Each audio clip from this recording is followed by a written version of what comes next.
एक बार फिर से आप सबका आज के सत्संग में स्वागत है। और आपका ये परम सौभाग्य है, आप पर ये परम कृपा है ईश्वर की कि आप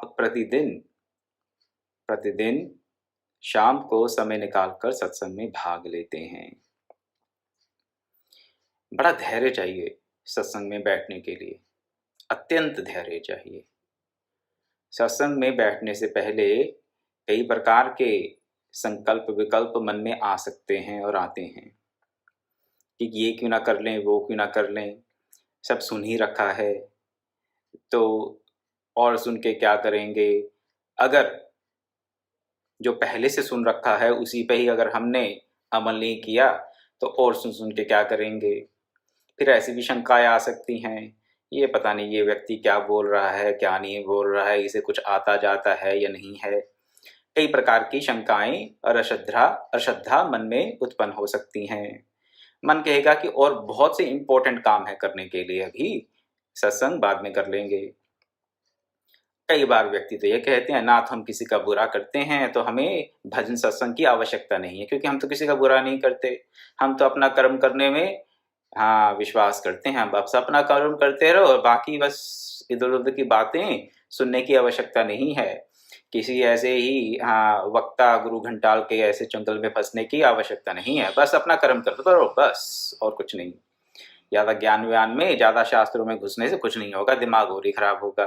लोग ऐसे भी कुतर्क देते हैं। और घर के, परिवार के, बिजनेस के और नौकरी इत्यादि इत्यादि के इस जगत के कई प्रकार के प्रपंच हमें बांधे रहते हैं, सत्संग से दूर रखे रहते हैं। लेकिन आप सब लोग परम सौभाग्यशाली हैं। और सौभाग्य क्या है कि भगवत कृपा है हम सब पर भगवत कृपा है कि सब जंजालों को एक किनारे करके शाम के वक्त हर रोज हम सत्संग के लिए समय निकालते हैं। भगवत कृपा है इसमें, अपना ये कोई उद्योग नहीं कह सकते। उद्योग होता है बाकी सब साधनों में। बाकी सब साधनों की परिपक्वता का जो निष्कर्ष है वो है सत्संग की प्राप्ति। तो तुलसीदास जी ने भी बाकी सब साधनों को तो फूल बताया और सत्संगति को फल बताया। और सत्संगति रूपी फल का रस क्या है? ज्ञान वैराग्य युक्त भक्ति। कैसी भक्ति? जो ज्ञान और वैराग्य से युक्त हो। तो आइए इसी भावना के साथ कि हमारी भक्ति और सुदृढ़ हो, भक्ति के मार्ग में हमारी आस्था और गहरी हो, और भक्ति के मार्ग में हमें अगर किसी प्रकार का कोई संशय अगर है तो उस संशय का इस सत्संग के द्वारा प्रभु निवारण करें हमारे संशयों का। ऐसी भावना के साथ, ऐसी प्रार्थना के साथ आज के सनसुजात पर्व को आगे बढ़ाते हैं। कल हम चर्चा कर रहे थे 6 प्रकार के तप की, माफ कीजिएगा, 6 प्रकार के त्याग की। तप की चर्चा तो 2-3 दिन पहले हो गई। और निष्काम तप क्या था, और तप में कौन कौन सी बाधाएं आ सकती हैं, कौन कौन से अवगुणों से बचकर निष्काम तप किया जाना चाहिए, उसकी चर्चा कर चुके 2-3 दिन पहले। उसके बाद फिर चर्चा हमने की कि मद क्या है, मद के 18 दोष क्या हैं, और दम के जो मद के जो गुण हैं वो दम के दोष हैं, इत्यादि इत्यादि। और एक बात और बताई सनुसुजात जी ने इन सब बातों के बीच कि 3 जो गुण हैं, कौन कौन से 3 गुण? एक तो त्याग, जिसकी चर्चा अब हम कर रहे हैं, एक दम, और तीसरा अप्रमाद। ये तीनों गुण क्या हैं? ये परमात्मा की ओर हमें उन्मुख करते हैं। तो अगर परमात्मा की तरफ हमारा मुख है, हम परमात्मा में अनुरक्त हैं, अगर हम भक्ति मार्ग के पथिक हैं, तो हमारा क्या होना चाहिए? ये 3 गुण होने चाहिए हमारे में। हमारा अपनी इंद्रियों पे कंट्रोल होना चाहिए। इंद्रियां कौन सी? मन को ले लीजिए, अपने मन पे कंट्रोल होना चाहिए। हम मन के कंट्रोल में नहीं होने चाहिए, मन हमारे कंट्रोल में हो। थोड़े शब्दों में दम को इस प्रकार समझ लें, अप्रमाद, हाँ, अपने कर्तव्य अकर्तव्य के बारे में किसी प्रकार की, हाँ, भूल चूक ना हो हमसे।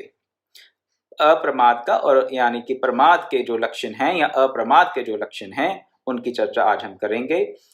और उससे पहले करेंगे चर्चा 6 प्रकार के त्याग की, जो कि हमने कल शुरू कर दी थी। 6 प्रकार के त्याग में पहला त्याग बताया गया था कि हम कभी भी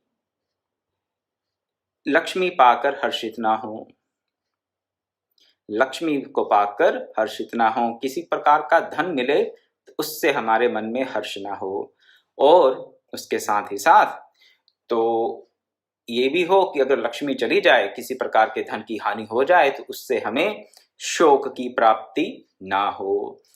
लक्ष्मी आए तो हर्ष ना हो, जाए तो शोक ना हो।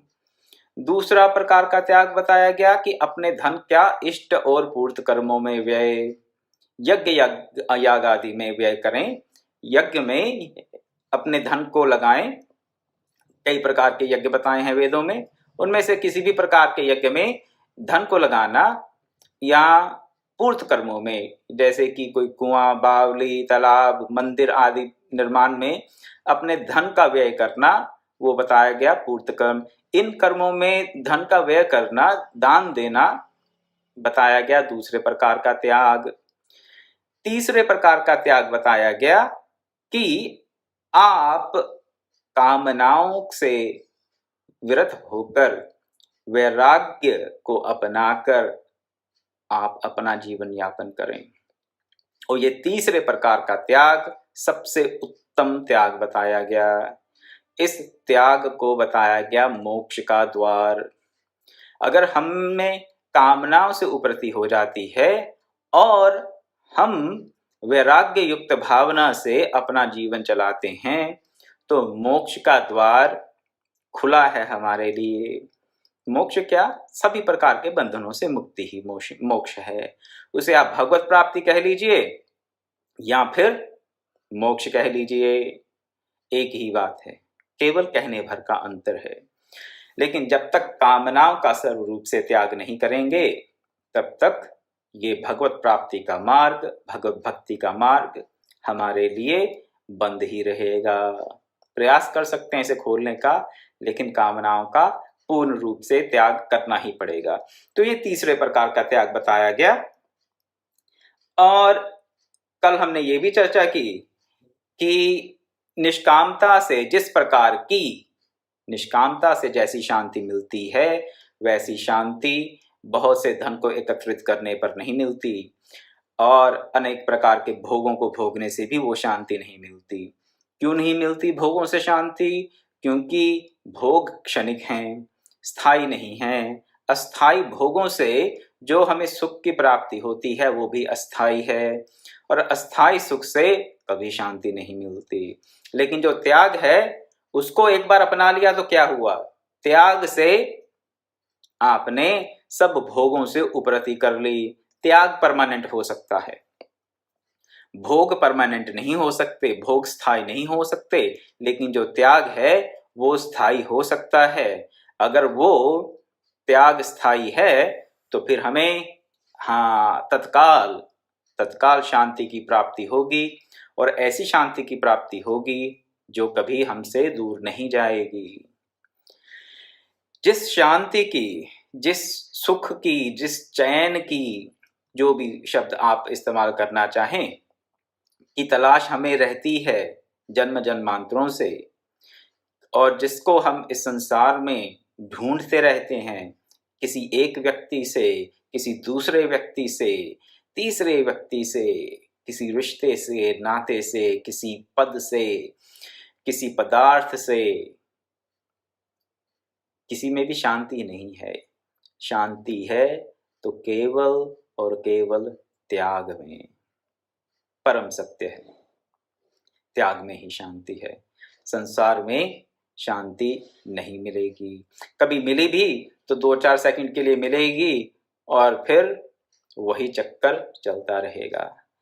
तो मेरा आप सबसे यही निवेदन है कि त्याग पूर्वक निष्काम भाव से वैराग्य वृत्ति से अपने जीवन का निर्वाह करें हम सब लोग, तो तत्काल शांति मिलेगी ही, उसके साथ ही साथ भगवत प्राप्ति भी अवश्य होगी, उसमें भी कोई संदेह नहीं है।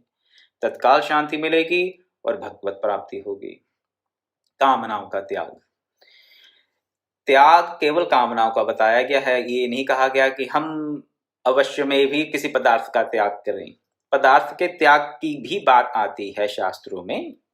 तो जहां पर संग्रह वृत्ति है वहां पर पदार्थ का त्याग भी बताया गया है।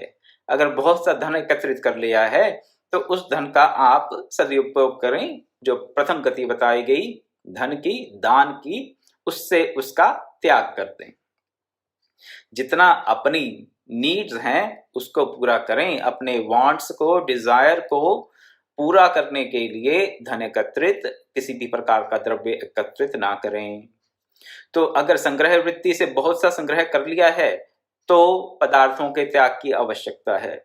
लेकिन अगर किसी व्यक्ति के पास पदार्थ नहीं है त्याग के लिए, तो भी उसको किसका त्याग करना है? उस स्थिति में कहेंगे कि मेरे पास तो धन है ही नहीं, तो मैं किसका त्याग करूं? मेरे पास तो बस 2-4 जोड़ी कपड़े हैं। ऐसा तो है नहीं कि 20-50 जोड़ी कपड़े हैं कि मैं उसमें से 25-30 किसी को दे दूं और 2-4 अपने लिए रख लूं। जिसके पास आगे ही 2-4 जोड़ी कपड़े हैं, जिसके पास आगे ही बैंक बैलेंस नहीं है, वो किसका त्याग करे? कामनाओं का। कामनाएं तो सबकी, हम सबकी बनी हुई हैं। बैंक में बैलेंस है या नहीं है, हमारे पास द्रव्य है या नहीं है, वो कोई अर्थ नहीं रखता। कई बार कामनाएं ज्यों की त्यों बनी रहती हैं, चाहे जितना धन एकत्रित किया हो, चाहे जितना भी किसी भी प्रकार का द्रव्य और भौतिक ऐश्वर्य का जितनी भी वस्तुएं रहती हैं उनका संग्रह कर लें, लेकिन कामना तृष्णा का विकराल रूप धारण करके हमें दिन रात काटती रहती है।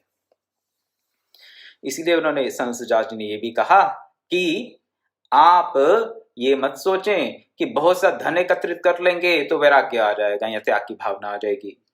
ये मत सोचें कि बहुत सा भोग लेंगे तो उसके बाद भोगों से उपरति हो जाएगी, ऐसी कोई गारंटी नहीं है।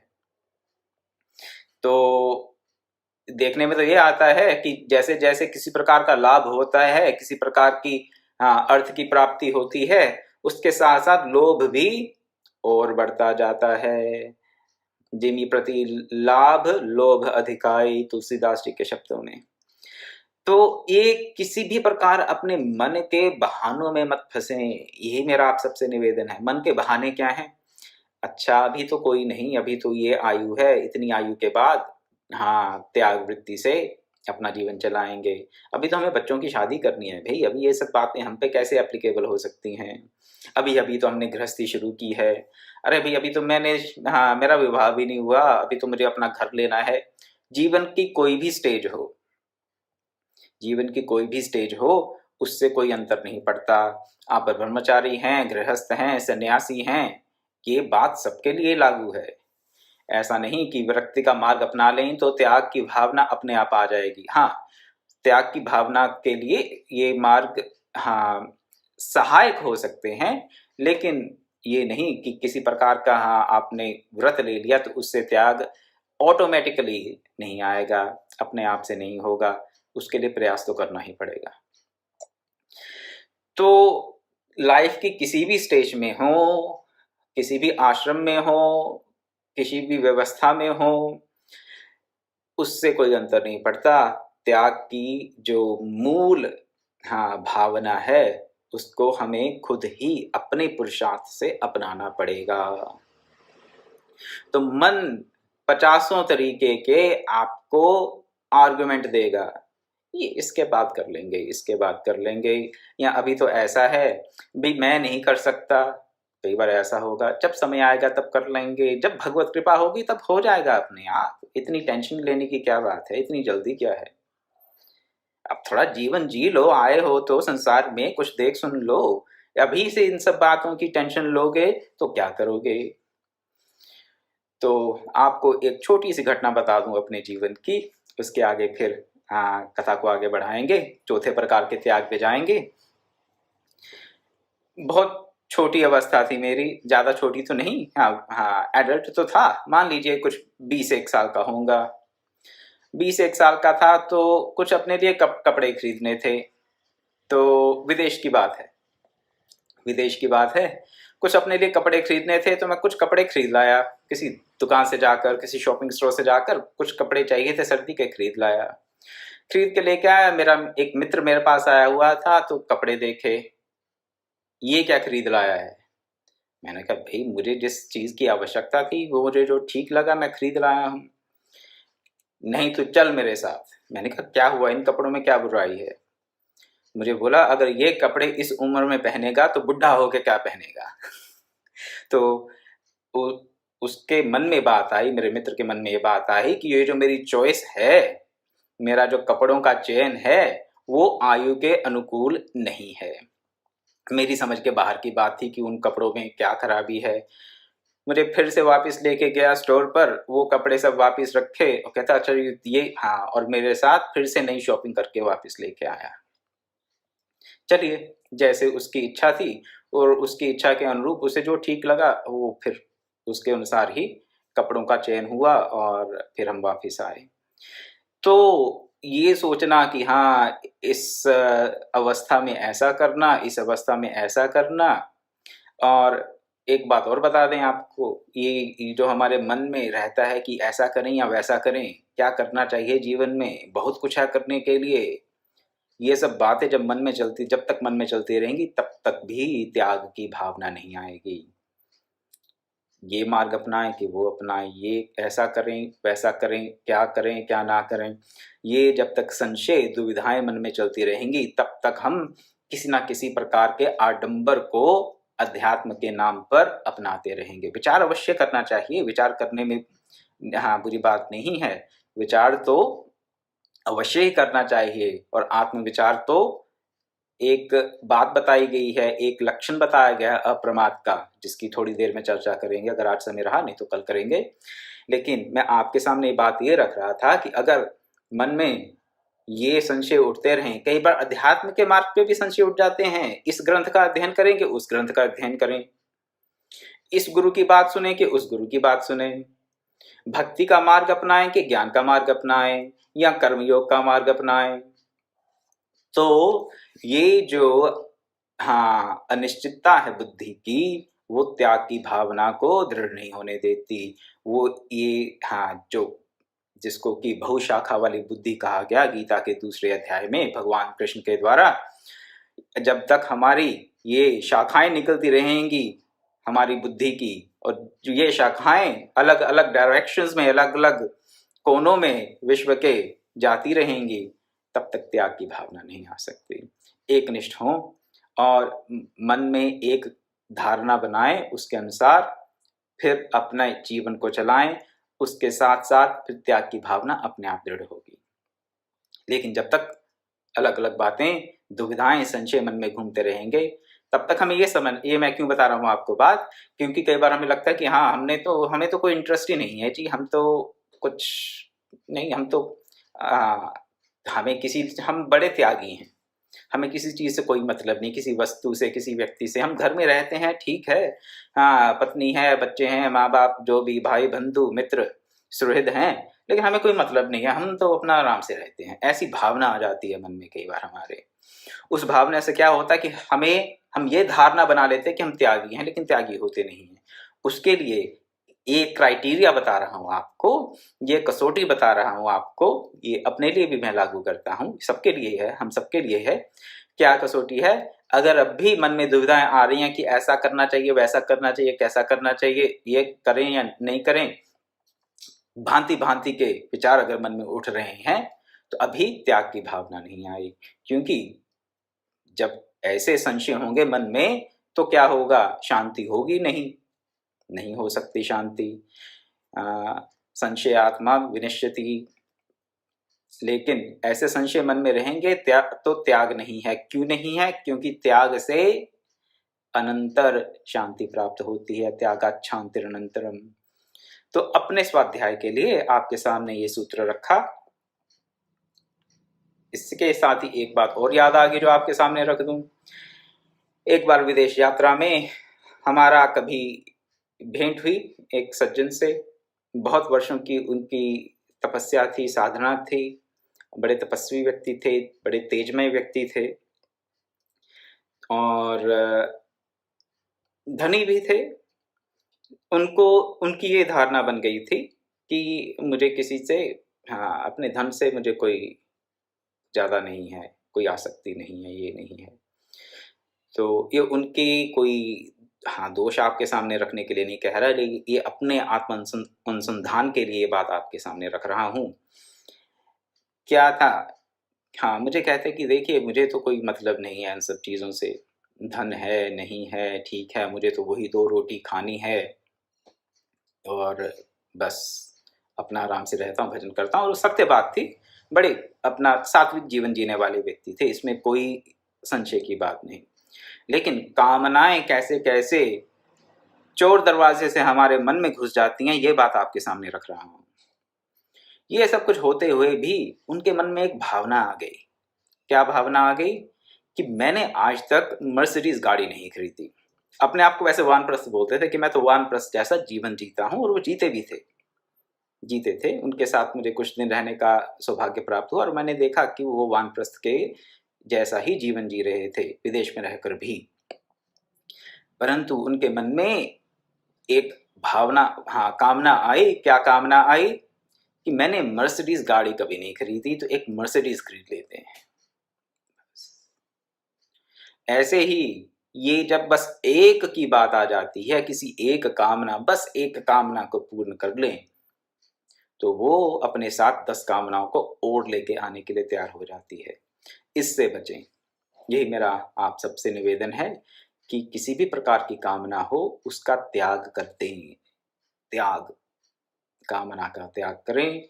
इस बात को बार बार इसलिए कह रहा हूँ, इसको आप कृपया मेरा पुनरुक्ति दोष ना समझें कि बार बार एक ही बात को बोल रहा हूँ। इस बात को अलग अलग तरीके से इसलिए आपके सामने रख रहा हूँ क्योंकि ये कामना का त्याग, तीसरे प्रकार का त्याग जो है, ये मुक्ति का, भक्ति का द्वार है।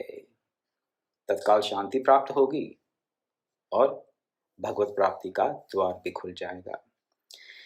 चलिए उसके आगे अब चौथे प्रकार का जो त्याग है उसमें क्या कहते हैं कि कर्म सिद्ध हो या ना हो उसके लिए दुख या ग्लानि ना करें। क्या? कर्म सिद्ध हो या ना हो उसके लिए ग्लानि ना करें, दुख ना करें। अब इसका क्या अर्थ हुआ जी? हमने तो बड़े चाव से, बड़े भावना से, भगवत भाव से अभिभूत होकर भागवत सप्ताह का आयोजन किया था और फिर क्या हुआ? कोरोना काल आरंभ हो गया। किसी भी प्रकार के आयोजन पर लोगों के एकत्रित होने पर रोक लग गई। ओहो, कितने महीनों की हमारी मेहनत थी, इतना हमने बुकिंग कर रखी थी, इतने लोगों को निमंत्रण भेज रखा था, ये सब अरेंजमेंट कर रखा था कि भागवत की कथा होगी, लेकिन हो नहीं पाई। बहुत दुख हो रहा है। क्यों? क्योंकि जो कर्म करना चाह रहे थे उस कर्म की सिद्धि नहीं हो पाई। तो कर्म की सिद्धि हो या ना हो, अपने मन को समभाव में रखें। उसके लिए कर्म की असिद्धि में किसी प्रकार का हम दुख अपने मन में ना लेके आए। ये चौथे प्रकार का त्याग है। त्याग तो ये भी बहुत इंपॉर्टेंट है। इस त्याग में क्या छिपा है? इस त्याग में कर्मयोग का संदेश छिपा है। कर्मयोग का संदेश छिपा है यहाँ पर। कर्मण्येवाधिकारस्ते मा फलेषु कदाचन। अधिकार तो केवल कर्म में है, फल में तो है नहीं। इसलिए क्या करें? फल मिले ना मिले, कर्म की सिद्धि हो या ना हो, उसके चलते किसी प्रकार का शोक या ग्लानि अपने आप को ना महसूस होने दें। गीता में भी फिर कहा गया, योगस्थ कुरु कर्माणि संग त्यक्त्वा धनंजय सिद्ध्य सिद्ध्योः समो भूत्वा समत्वं योग उच्यते। समत्वम योग उच्यते, समत्व ही योग है। समत्व किसका? कर्म की सिद्धि होगी तो भी संभाव, कर्म की सिद्धि नहीं हुई तो भी संभाव। यहाँ पे कर्म फल के त्याग की ही भावना छिपी है। इस त्याग में, चौथे प्रकार के त्याग में, किसको त्यागने की बात की गई है? कर्म के अच्छे बुरे फल का त्याग करने की बात की गई है। तो ये चौथे प्रकार का त्याग हुआ, जिससे कि समत्व बुद्धि कहा जाता है। समत्वम योग उच्यते निर्दोषम ही समम ब्रह्म। इन शब्दों से इस मानसिक स्थिति का अवलोकन कराया गया है गीता में। उसके आगे बताए चौथा त्याग, इसी के साथ बताते हैं, अप्रिय घटना हो जाए तो भी कभी व्यथा को प्राप्त ना हो। कर्मों की सिद्धि असिद्धि, कई बार हम कुछ करते नहीं है लेकिन कुछ भी अप्रिय प्राप्त हो जाता है। दैव योग से कह लीजिए, किसी और के कर्म के फलस्वरूप, अपने कर्म से नहीं किसी और के कर्म से, या दैव योग के फलस्वरूप किसी प्रकार की अप्रिय घटना हो जाती है। उस स्थिति में भी दूसरे को दोष ना दें, दैव को दोष ना दें, विधाता को दोष ना दें, और अपने आप को भी ना कोसें। क्या करें? मन को शांत रखें, मन को शांत रखें। अप्रिय घटना हो जाए तो व्यथा को प्राप्त ना हो, अपने कर्मों की सिद्धि और असिद्धि में भी व्यथा को प्राप्त ना हो, दुख को प्राप्त ना हो, शोक को प्राप्त ना हो, और साथ ही साथ किसी दूसरे के कर्म से दैव योगवश, नेचुरल कैलेमिटीज कह देते हैं जिसे, कोई भूकंप, कोरोना इत्यादि, उसके कारण अगर हमें किसी प्रकार की अप्रिय घटना प्राप्त हो जाती है तो उसके लिए भी मन में व्यथा ना करें। समत्वम योग उच्यते। पांचवा त्याग बताया गया, अपने अभीष्ट पदार्थ, स्त्री पुत्र आदि की कभी याचना ना करें। ये हमें बहुत बीमारी है, बड़ी बीमारी है हम लोगों को। भक्ति के नाम पर अपने मनोवांछित फलों की प्राप्ति करने, हाँ, ये हमारा स्वभाव बन गया है। और ये पांचवा त्याग है क्या? कि किसी भी प्रकार की प्रिय वस्तु की याचना ना की जाए। अगर साधना के मार्ग का अवलंब लिया है, भक्ति के मार्ग का अवलंब लिया है, तो किसी भी प्रकार की प्रिय वस्तु की, स्त्री पुत्र धन इत्यादि इत्यादि, जो भी आपको प्रिय लगता हो, जिसको भी आपको लगता हो कि हाँ मुझे ये चाहिए और मेरे पास हो तो अच्छा हो, ऐसी किसी भी वस्तु की, व्यक्ति की आप प्रार्थना याचना ना करें भगवान से। निष्काम भक्ति कह देते हैं जिसे। तो पहले क्या कहा? त्याग बताया, किसका? कामनाओं का त्याग। फिर कर्म के फल का त्याग। अब निष्काम भक्ति, भक्ति में भी किसी प्रकार की कामना ना हो, ईश्वर से प्रार्थना करें तो निष्काम भाव से करें, ईश्वर की स्तुति करें, निष्काम भाव से करें, किसी प्रकार के फल की प्राप्ति को ध्यान में रखते हुए भक्ति के मार्ग पर अग्रसर ना हो। ये पांचवा त्याग है। इससे क्या होगा भाई? कई लोग कहते हैं कि नहीं, मांगना है तो भगवान से ही मांगे, किसी और से क्यों ना मांगे, क्यों मांगे? किसी मांगना ही है तो भगवान से मांगे, किसी और से क्यों मांगे? हाँ, किसी और के मांगने से तो अच्छा है भगवान से मांगे, इसमें कोई वो नहीं है। तो चतुर्भुजा भजन्ते मां सुकृतनो अर्जुन, तो चार प्रकार के लोग मुझे भजते हैं और चारों प्रकार के सुकृत हैं, पुण्यात्मा हैं चारों प्रकार के। आर्तो जिज्ञासु रथार्थी ज्ञानी च भरतर्षभ। तो अर्थार्थी भी हैं, तीसरे कैटेगरी के, चार प्रकार के जो लोग हैं भगवान को भजने वाले, उसमें से जो तीसरे कैटेगरी के हैं वो अर्थार्थी हैं, कुछ चाहते हैं। लेकिन अर्थार्थी जो हैं वो उस भक्ति के द्वारा, उस भजन, ईश्वर के भजन के द्वारा अर्थ को प्राप्त कर लेंगे। लेकिन अर्थ को प्राप्त करने वाला व्यक्ति अवश्य नहीं है कि भगवान को भी प्राप्त कर जाए, क्योंकि जब तक कामनाओं का त्याग नहीं हुआ तब तक भगवत प्राप्ति का मार्ग नहीं खुलता। तो पांचवा त्याग ये बताया गया कि आप किसी भी अभीष्ट वस्तु की ईश्वर से याचना ना करें। छठा त्याग ये बताया कि सुयोग्य याचक के आने पर उसे दान दें। सुयोग्य, सुपात्र को ही दान देना चाहिए। तो जब बात आती है अन्नदान की, तो उसमें शास्त्र का नियम है कि अन्नदान में पात्र सुपात्र को नहीं देखना चाहिए। अन्नदान, जिसको भी भूख लगती है, जिसका भी पेट है, उसके लिए अन्नदान का नियम है। उसमें कोई पात्र सुपात्र कुपात्र नहीं है। लेकिन अन्नदान के इतर जितने भी दान हैं, उनमें पात्र सुपात्र का हमें ध्यान रखना चाहिए, विचार करना चाहिए। और सुयोग्य याचक, यहाँ पे इसीलिए कहा सुयोग्य याचक, सुयोग्य याचक मिले तो उसे दान करें। ये छठा त्याग है। और क्या होता है, इन सब त्यागमय गुणों से व्यक्ति अप्रमादी हो जाता है। अगर इन सब त्यागों को अपना लेंगे तो प्रमाद अपने आप छूट जाएगा। अगर किसी को यह संशय हो कि हाँ प्रमाद तो है, हमें अपने कर्तव्य अकर्तव्य का बोध हमें पूर्ण रूप से नहीं है, हम हमेशा ही सजग नहीं रह पाते, कभी कभी हम व्यर्थ की बातें मन में सोचते रहते हैं जिनका कि हमारे अपने जीवन से कोई लेना देना नहीं है, तो वो इन 6 प्रकार के त्यागों को अपनावे। तो अगर इन त्यागों को अपनाते हैं तो क्या करते हैं, वो अपने अंदर के प्रमाद को धीरे धीरे क्षीण करके अप्रमादी हो जाएंगे। इसके आगे अप्रमाद के 8 गुण बताए हैं और फिर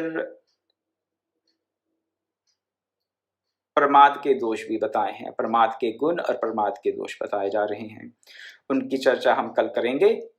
आज की कथा को हम यहीं विराम देंगे और कल फिर 5:30 बजे मिलेंगे और प्रमाद के गुण दोषों की चर्चा को इस सनसुजात पर्व के अंतर्गत जो आते हैं उनको आगे बढ़ाने का प्रयास करेंगे, ईश्वर कृपा से, भगवत कृपा से। तो कृपया कल भी समय से जुड़ें और शांति के साथ समय निकालकर अपने कल्याण के लिए अवश्य सत्संग में भाग लें। ओम पूर्णमदः पूर्णमिदं पूर्णात् पूर्णमुदच्यते पूर्णस्य पूर्णमादाय पूर्णमेवावशिष्यते। ओम शांति शांति शांति। हरि ओम तत्सत्।